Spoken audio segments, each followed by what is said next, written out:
आपन पसंदीदा फिल्म देखे खातिर डाउनलोड करी दंगल प्ले ऐप।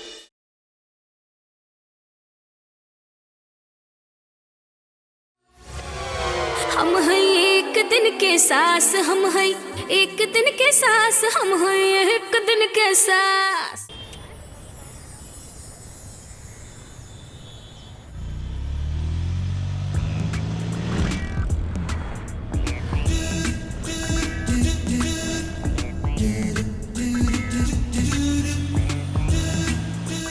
माई, हम लाख बार तो से कहनी की ट्विंकल हमरा से प्यार करेली और तौर दहेज में हमनी के राशन के दुकान भी मिल जाइत, हमनी के ब्याह करा देतू था।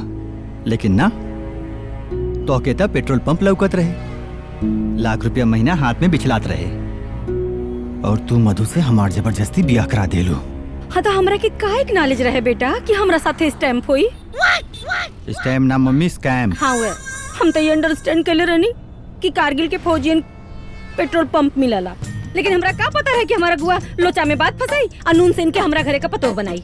ए माई, हमरा उ छलपटवा अगुआ भेटा जाई नु तो खींच के कनपटिया के नीचे मारम छापड़। हाँ, बड़ा लबरा रहे दादा, कुंडली खोले से पहले पेट्रोल पंप के कागज खोल के रख देलस। अब का कहत रहे हो? हाय देखी, पूरा पेपर रेडी बा। जैसे ही मधु के गृह प्रवेश हुई वैसे ही पेट्रोल पंप रहुआ सबके हाथे में। फिर पूरा जीवन प्रभात बाबू के नौकरी करे के जरूरत नहीं खे, और लक्ष्मी के साथे लक्ष्मी आई। हाँ तो लक्ष्मी के साथे लक्ष्मी आ गई ना। आज पूरा 1 साल 4 महीना हो गए हमने के बियाह के। मम्मी तुम्हार पूरा लाइफ बर्बाद कर देलू। प्रभात, माई से बात ना करे के। करे दे। इनका के का पता बा कि आजकल ट्विंकल से जोनी I love you Sona, I love you बाबू करता रहा ना, इकुल हमरे सेटिंग करावल है। पर माई, ट्विंकल के पापा कहा तारन कि जब तक हमनी के डिवोर्स ना होई तब तक वो हमनी के बियाह ना करी हैं। डू नॉट भेरी बेटा, कितनी बार समझाएंगी यू डू नॉट भेरी। हाँ? आज तक कोर्ट में डिवोर्स होइए के रही। अरे माई, डिवोर्स ना डाइवोर्स। अरे फिर ओकरा बाद अपना सुपर बेटा को सुपर पतो लेके आई, बता देता नहीं। हाँ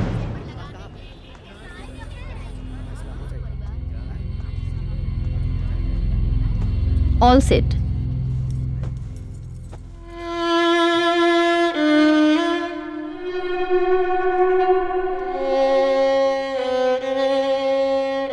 अदालत में आज की कार्रवाई शुरू की जाए।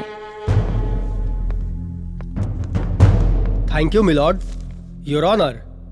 जैसा कि मेरे मुवक्किल प्रभात और उनके परिवार वालों ने इसी अदालत में पिछली दफा बताया था कि मधु जी उनके परिवार के बहू बनने के काबिल ही नहीं है, ये बात उनके परिवार वालों ने भी स्वीकार की है। लेकिन ऑब्जेक्शन मिलॉर्ड, मधु की खामोशी को मेरे काबिल दोस्त ने कैसे कबूलनामा मान लिया? Objection overruled. You sit, you may proceed. Thank you milord, your honour. Case बिल्कुल साफ है। 6 महीने पहले मेरे मुवक्किल प्रभात और मधु जी ने डाइवोर्स फाइल किया था, जो 6 महीने की अवधि आज समाप्त होती है। तो मैं अदालत से दरख्वास्त करना चाहता हूं कि बिना अदालत का वक्त जाया किए मधु जी को ये हुक्म दे कि तलाकनामे पर हस्ताक्षर करें, जिससे हमारी मुवक्किल मनोरमा देवी अपने बेटे की दूसरी शादी कराकर बहु सुख का लाभ उठा सके। योर ऑनर, मैं अपने काबिल दोस्त से एक बात पूछना चाहता हूँ कि जब मधु एक अच्छी बहू के लायक थी ही नहीं तो इन लोगों ने शादी ही क्यों करवाई?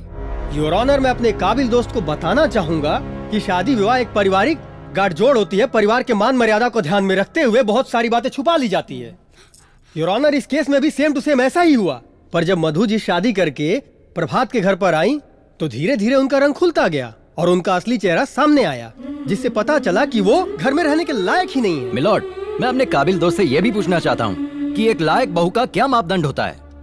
मिलॉर्ड, इस केस में कहीं ऐसी कोई चर्चा नहीं है कि मेरी मुवक्किल मधु को खाना बनाना नहीं आता है, या सास के पैर दबाने नहीं आते हैं, या फिर सब्जी में नमक कम डालती है।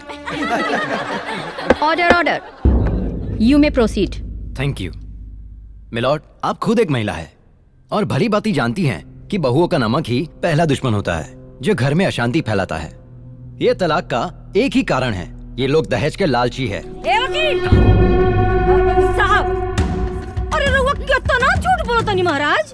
कौना चीज का कमी बा हमरा पास? हैं? घर दुआर खेत कियारी, अरे 5 लाख का ट्रैक्टर दुआरी पर हुमच के बनने बाड़ी, और वो कहता नहीं कि ऑर्डर ऑर्डर ऑर्डर।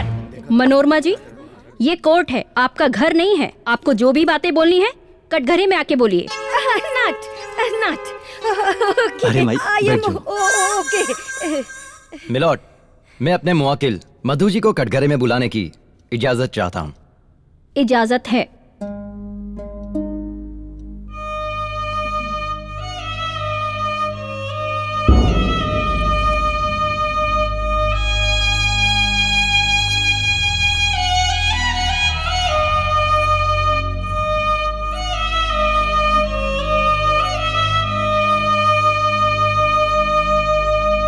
गीता पर हाथ रख के कसम खाइए, जो कहेंगी सच कहेंगी, सच के सिवा कुछ नहीं कहेंगी। मैं कसम खाती हूँ, जो भी कहूंगी सच कहूंगी, सच के सिवा कुछ नहीं कहूंगी। हाँ तो मधु जी, ये अदालत जानना चाहती है कि आपके ससुराल वाले क्या आपको दहेज के लिए प्रताड़ित करते हैं?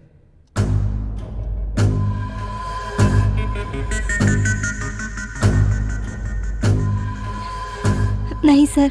सच बोलिए, झूठ नहीं। ऑब्जेक्शन मिलॉर्ड, मेरे काबिल दोस्त मधु जी को गुमराह कर कर उनसे सच से झूठ बुलवाना चाहते हैं। Objection overruled. बैठ जाइए। You may proceed. Thank you my lord. Milord, आप देख रही है ना, मधु आज भी इस परिवार को अपना परिवार समझती है। योर ऑनर, महज सम्मान देने से ही किसी के नेचर का पता नहीं चलता है।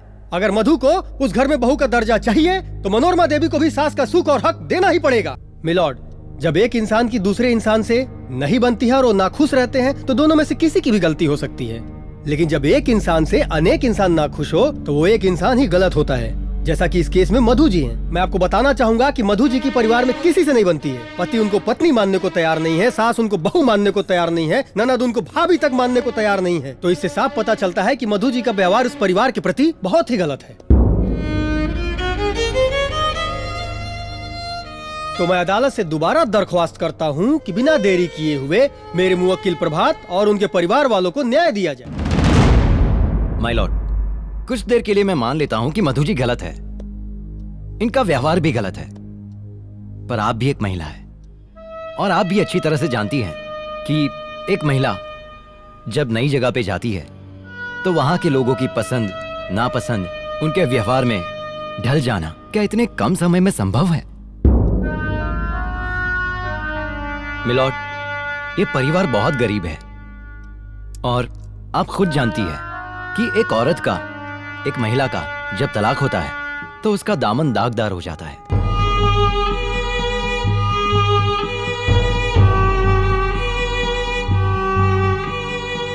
ये आप अच्छी तरह से समझती है। क्या मधु को थोड़ा सा और वक्त नहीं मिलना चाहिए?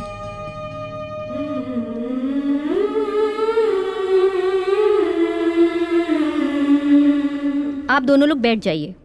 मधु जी, माय लॉर्ड। आप भी बैठ जाइए।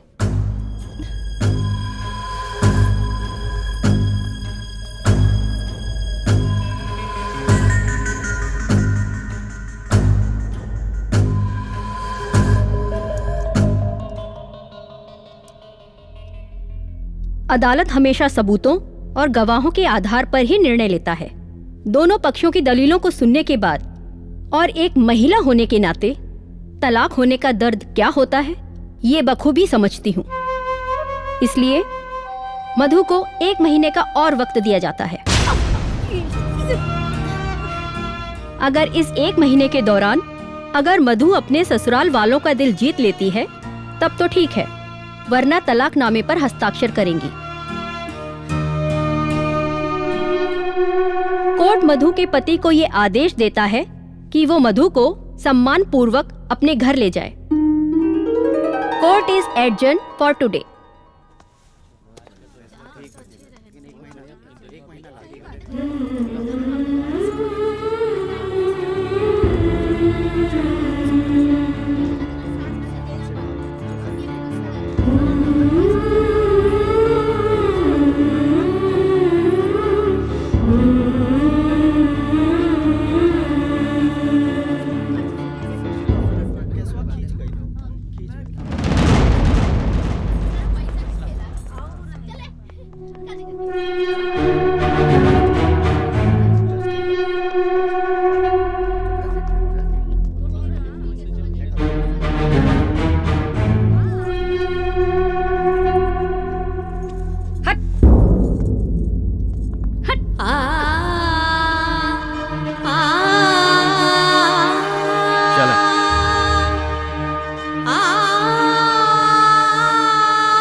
हेलो हेलो मम्मी जी का भइल कोर्ट में क्यों हमार फोन काहे नहीं उठावत और कोर्ट के फैसला का रहे? अरे बिटिया, कोर्ट के आदेश के हिसाब से उकल मुही ना हमनी के संगे 1 महीना और हमारे घरे में रही। ओह माय गॉड, 1 महीना और? अरे हमार बेटा का होके वाली सोना पतो, टेंशन ना मत। मम्मी जी काहे ना टेंशन ली, हमार होखे वाला पति के साथ हमार सौतन रही तो हमके काहे ना टेंशन होई। अरे डार्लिंग 1 मंथ का बात है ना। अरे हमनी के ओकरा के इतना टर्बुल देवल जाई ना कि 1 मंथ का 15 डे में भाग के हमरे बेटा के डाइवोर्स पेपर पर साइन कर दे। ओकरा बाद अपना होके वाली पतो के बैंड बाजा बजा के पैकिंग करे आई। By, thank you. अरे मनोरमा कुछ तो लिहाज कर, अभी पतो आए लगी ओके भेजे के बात करे लगलू।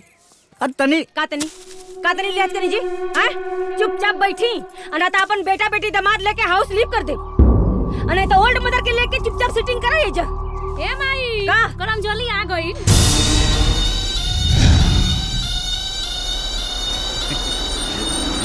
अच्छा माई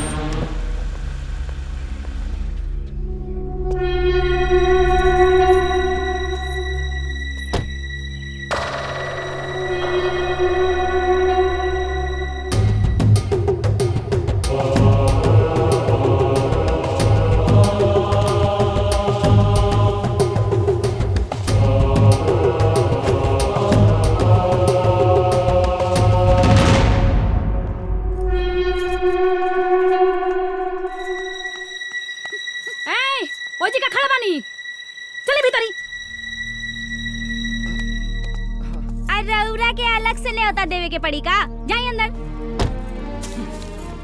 चल रे।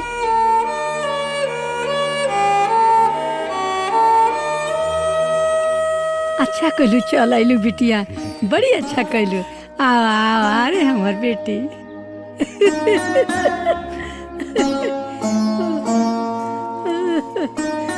सौभाग्यवती बाबा बिटिया, सौभाग्यवती बाबा।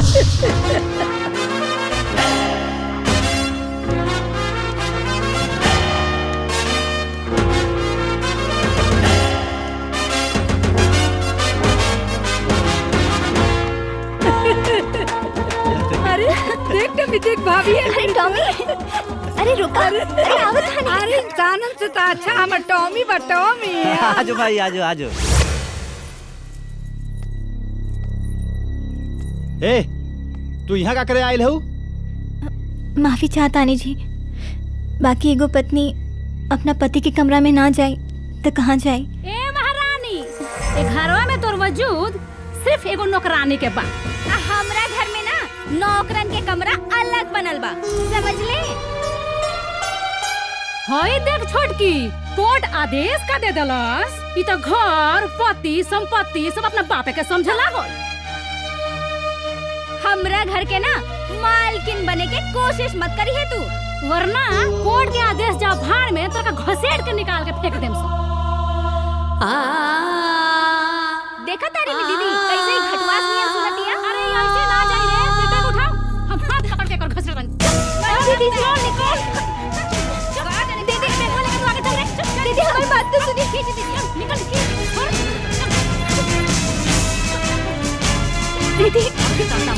दीदी हमारी बात तो सुनी।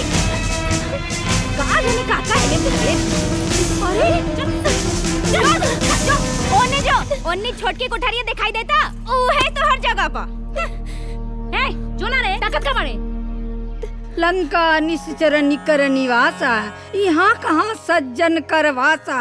अर्थात राक्षसन के बीच में एगो सज्जन के कहाँ से निवास हुई। अरे तनी कम तरमस करसन रे, इतना अत्याचार तो भगवानों से ना बर्दाश्त होला। ए बुढ़िया तनी कम बोल, गोड़वा से तो गईले बड़े, हाथवा से चल जाई पे।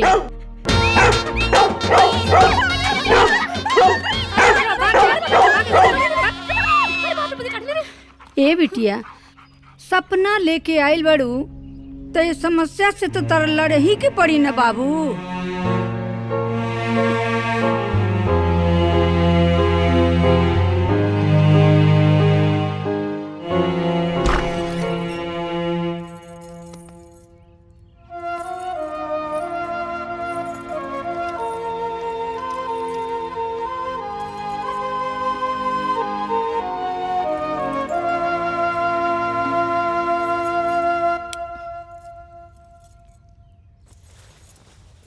सब ठीक हो जाई बिटिया, घबरा मत, एकदम सब ठीक हो जाई।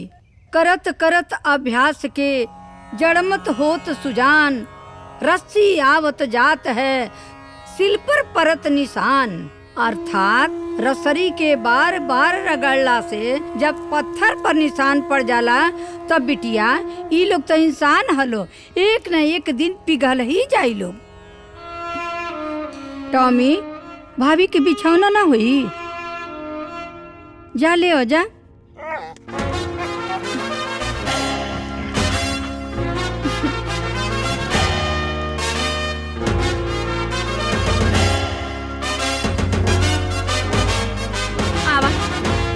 घुसावत आनी तोरा के रूमे में, ऐसा नाच नचाइब ना।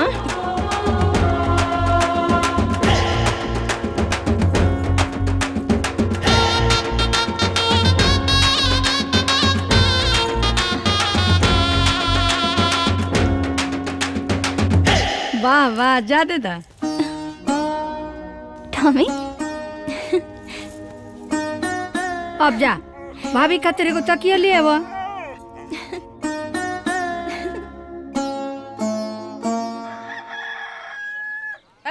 दलितर, अरे मुझौसी मार गली का रे? आओ तानी माँ जी। अरे आओ तानी, आइबो करबू।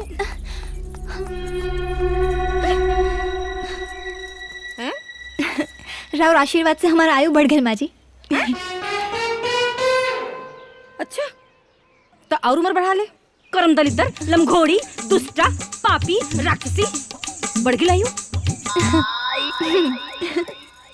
रंजितवा, अरे रसमवा, हाँ माई, आ गई नी सान। घर में नौकरानी आ गइल बे, जतना काम कुल करा। तोहनी के तो पहले ही से तैयारी करके आइल बड़ा सा, हैं? माई शेर, तो बिटिया सवा शेर।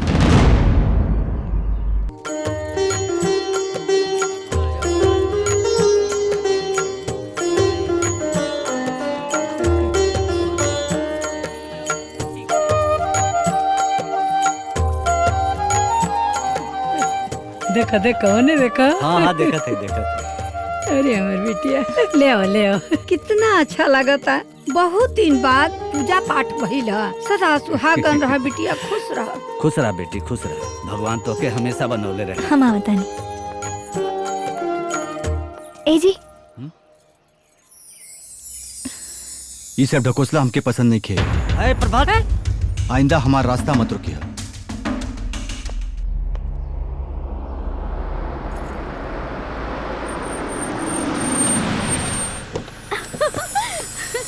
बेबी,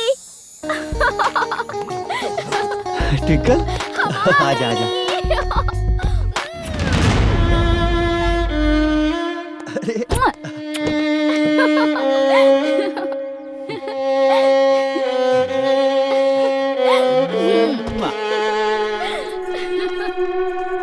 तू तो हमके सरप्राइज दे दिले सोना। बतैले हो तो हम तोके लिवाए खातिर आ जाती। उ कहा न बेबी, सौतन आ गइल ना, हमरे करेजा पे सांप लोटे लागल। एही से हम सोचनी लुटेरा घर लुटे उससे पहले कहे ना हम अपन प्यार बचा ली। अरे हमारो के वाली नवीना पतो, हमारा अनबान सान, हमारा आंखी का पुतरी, तो के देख के तो हमर करेजा जुड़ा गेल बिटिया। हमरो जुड़ा गेल, लेकिन केहू के देख के हमरा करेजा में सन तीर चुभता कि पूछी मत। अरे तीर चुभे चाहे भाला, चाहे केहू मरे या जिए, हमनी को ऐसे का करे के। डार्लिंग तू चिंता मत कर, ए घर के सिंहासन पर खाली तोहरे राजवा। ओ दीदी लव यू। मम्मी, हम साइड पे जाके आवतानी। सोना, जल्दी आ जाइए। बाय। चल तोरा के आराम के बड़ी जरूरत बात हो गल। एक मिनट सुना, हमरा पतो खातिर इनकर फेवरेट हलवा बना के लेके आवा जल्दी। चला, कोनो दिक्कत ना मिल रास्ता में। ना ना, कुछ दिक्कत ना भाई। अरे एकदम बढ़िया बढ़िया। हे प्रभु, राउर खेती रौरे बचाई, राक्षस के कुल में राक्षसी आई।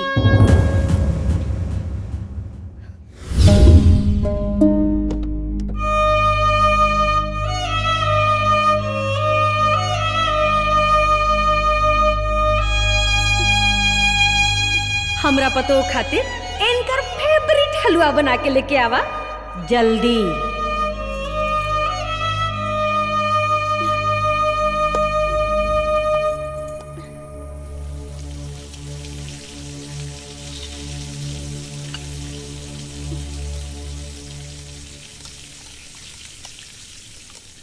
मम्मी जी, हाँ हम सुनिया की कोर्ट 1 महीना के वक्त दे ले बा। हाँ। 1 महीना टिक के दिखावे ना, नाम बदल दे। अब माई नाम बदल के का जरूरत बा? अरे हमनी के तो ओकरा का ऐसे ही परेशान करे में बड़ा मजा आता। सही बात है। आ सब खाना Correct. पहुंच जाई।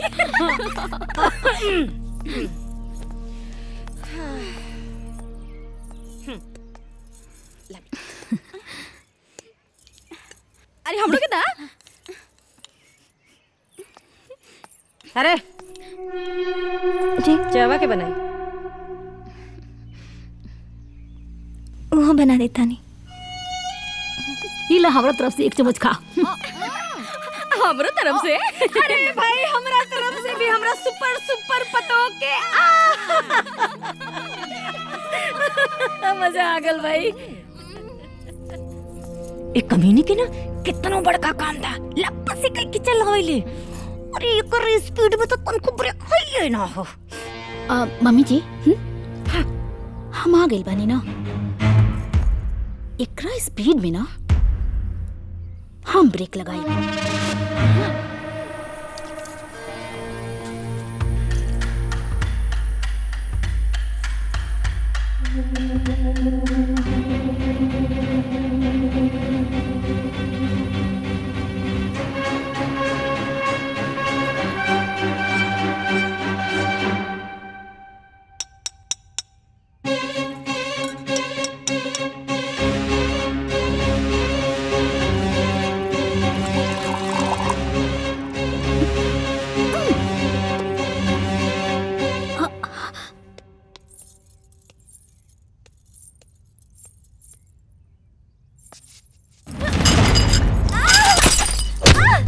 अरे कार टूटल रही है। अरे अरे कार टूटल। अरे अरे हे भगवान, अरे कब तोड़ देलत रे। ओढ़ भइल हो लौकला ना। हैं ई कब पतवार बोल का बाप बिया के देही। हैं काम के न काज के दुश्मन अनाज के। माँ जी हम माई ई ते घर के नौकरानी बने के लायक भी नहीं की। आ सपना देखत तारी घर के मालकिन बने के। देख तो कितना महंगी कप तोड़ दिला। अरे कपवा का संगे संगे नु एकर कपड़ा फुट गो रहित नु तो टेंशन खत्म हो जाए।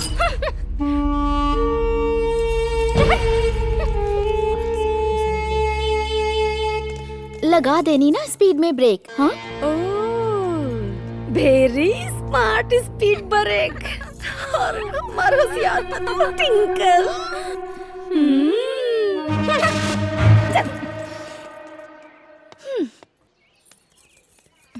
दादी चाय। हम वहाँ के चाय देख के आवता नहीं। ए बिटिया सुन सुन सुन, बिटिया सुन सुन। का दादी? अरे झुक ना।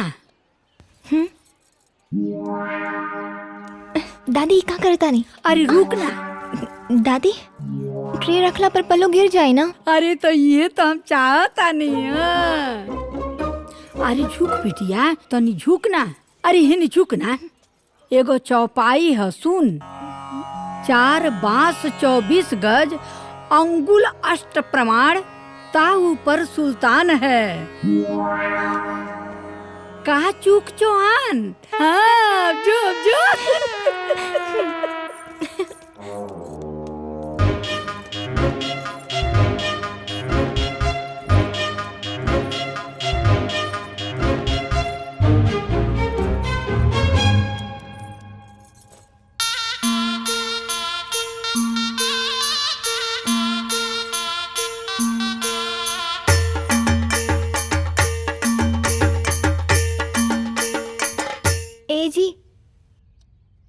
चाय तो के काले से हमारे कमरा में आओ के? हाँ नौकरानी है जी, ये तो हमारी ड्यूटी है। हाँ ठीक बा रख दो बाहर।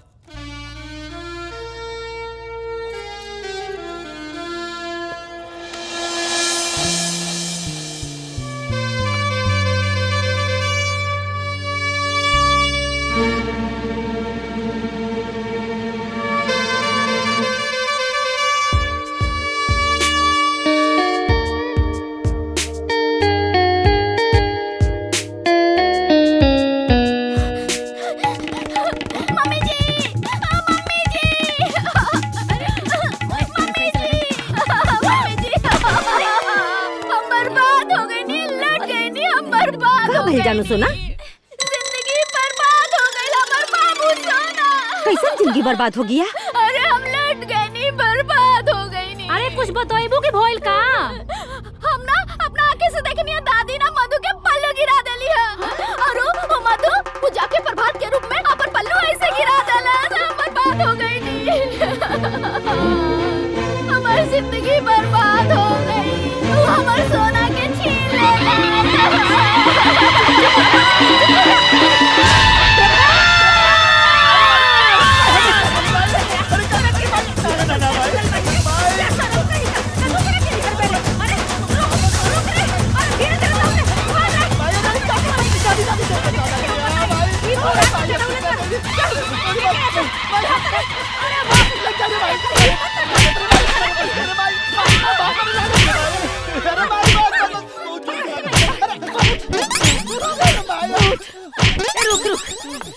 कैसे तो हिम्मत पड़ा? बुद्धि हेराइल बा, पगलाइल बड़ते तू कैले कैसे? अरे भाई हम कुछ ना कैली है, कुल मधु कैले सा। झूठ बोलत रे। का रे हमनी के तोर ट्विंकल से बियाह कराव के इतना मेहनत करतनी सन, अते हमनी के मेहनत पानी फेरता रे। जोई जोई सगुन जान की होई, असगुन भयउ रावण ही सोई। अर्थात जो जो सगुन जानकी को हो रहा था राक्षसों के लिए वो असगुन हो रहा था।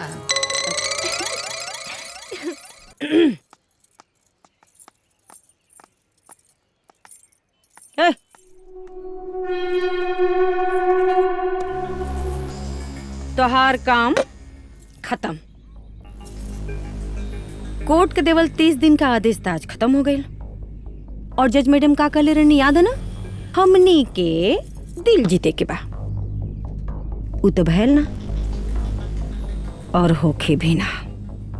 बोरिया बिस्तर बांध, साथे कोर्ट चल, वही से तोर विदाई हो जाए।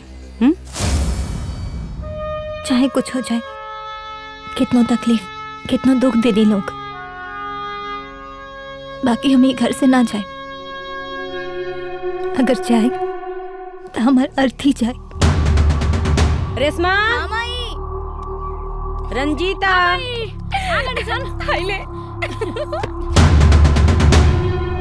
एकर अर्थ ही जाए यहाँ से, कोर्ट नहीं के जाए। हाँ ना जीबू ना, ना जीबू ना कोर्ट, कोर्ट भी जाए, कोर्ट भी जाए, कोर्ट भी जाए। अरे माई, अरे माई कहां मर रहे हैं? तेरे लोग क्या मर रहे हैं?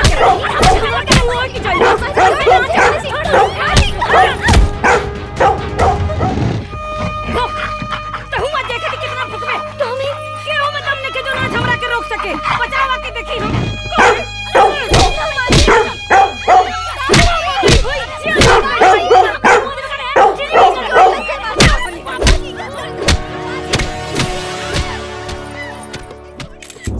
केस नंबर 229/23 हाजिर हों।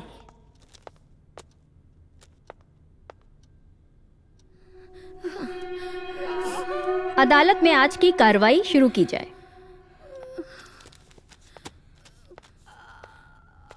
Thank you milord.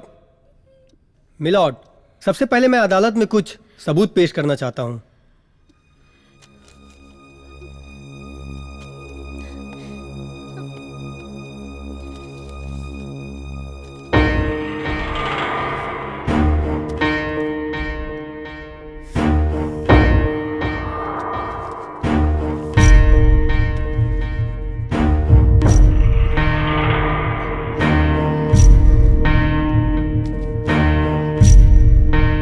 Proceed. Thank you your honour. अब मैं सबसे पहले इस अदालत के कटघरे में मनोरमा देवी को बुलाने की इजाजत चाहता हूं। इजाजत है।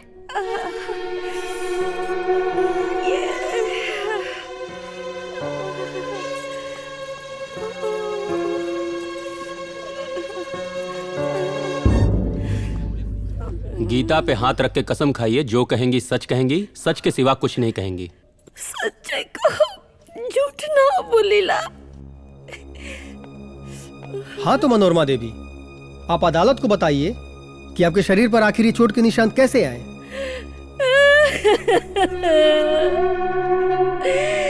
अरे जज मैडम, जज मैडम,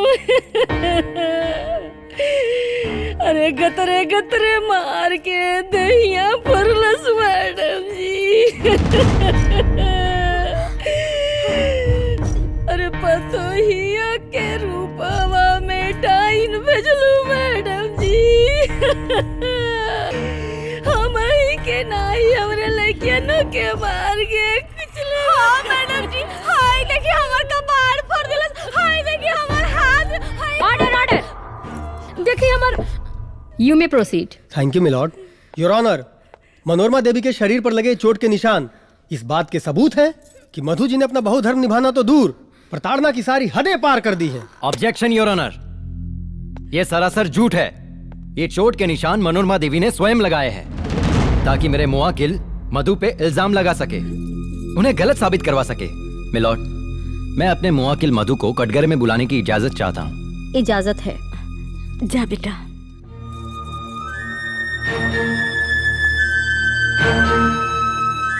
अरे जज मैडम, एकरे भोली सूरत पर मत जाइया, एकरे मिर्चू बनिया पर मत जाइया मैडम जी, हमनी की जिंदगी बर्बाद हो गई। अरे ये देख के तो हम धोखा खइले है मैडम। अरे ऑर्डर ऑर्डर।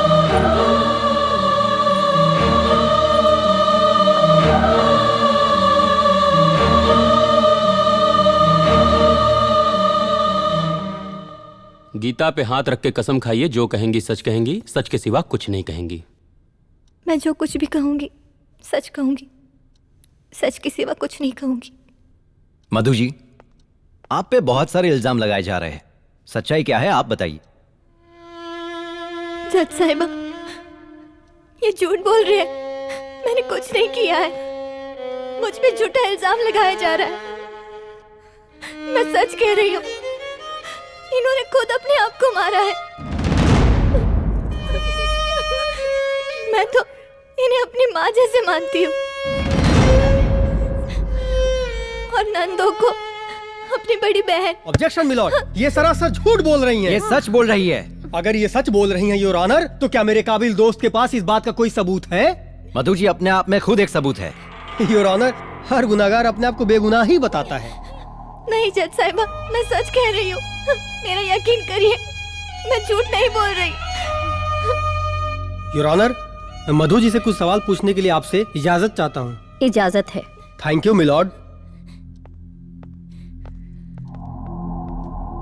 मधु जी, सबसे पहले मैं आपको बता दूं कि कोर्ट भावनाओं के आधार पर नहीं चलता। कोर्ट को अपना फैसला लेने के लिए सबूत और गवाहों की जरूरत पड़ती है। तो क्या आपके पास कोई गवाह है?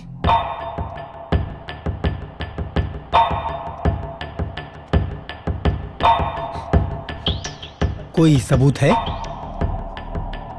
Point to be noted milord, Madhu ji के पास ना कोई सबूत है, ना ही कोई गवाह है, और इनकी खामोशी ही इनकी सारी बातें बयां कर रही है। जज साहिबा, मधु जी ने जो बर्ताव अपने परिवार वालों के साथ किया है, शायद ही कोई बहू अपने परिवार वालों के साथ ऐसा करे।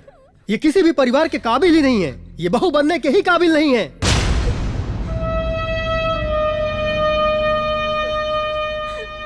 तो मैं अदालत से दोबारा दरख्वास्त करूंगा कि बिना अदालत का वक्त जाया करते हुए मधु जी को ये हुक्म दे कि तलाकनामे पर ये जल्द से जल्द हस्ताक्षर करें। ठीक है, आप बैठ जाइए। जी।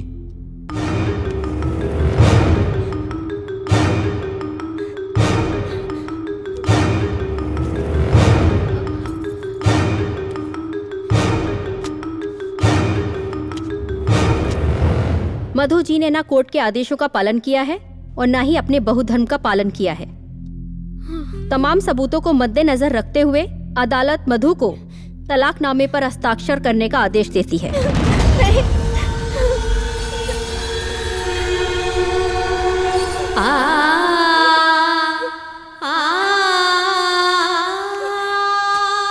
जज साहिबा, मैं कुछ कहना चाहती हूँ।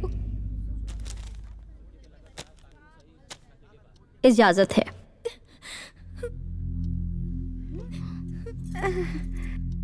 जज साहिबा,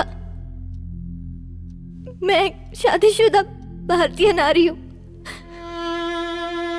अग्नि को साक्षी मान के मैंने अपने पति के साथ 7 फेरे लिए हैं, 7 वचने दिए हैं। 7 जन्मों तक साथ निभाने की हम दोनों ने कसमें खाई है, लेकिन मेरा साथ तो इसी जन्म छूट रहा है, वो भी इंसानों के बनाए हुए नियम तलाक से। जज साहिबा, आप भी एक औरत है, एक औरत का दर्द समझ सकती है। एक सुहागन से उसके पति का साथ छूटना मौत की सजा से कम नहीं है।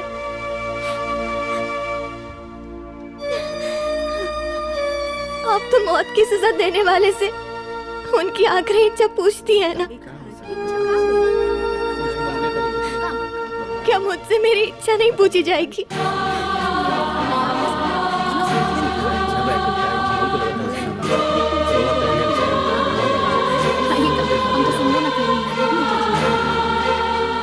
Order order. आपकी आखिरी इच्छा क्या है?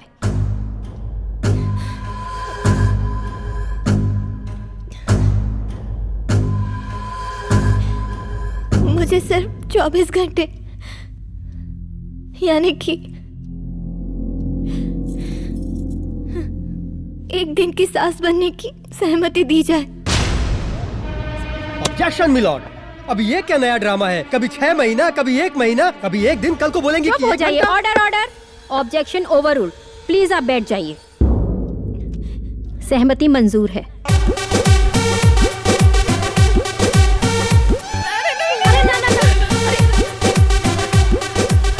अरे जज मैडम, वही तो हमनी के जिंदा बनी जा।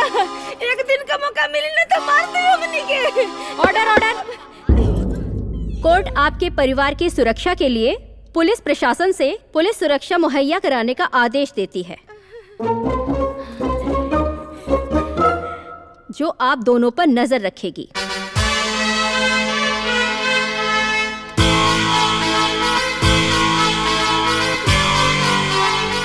Court is adjourned for today. हम हैं एक दिन के सास, हम हैं एक दिन के सास, हम हैं एक दिन के सास। पूरा फिल्म देखे खातिर अभी डाउनलोड करी दंगल प्ले ऐप।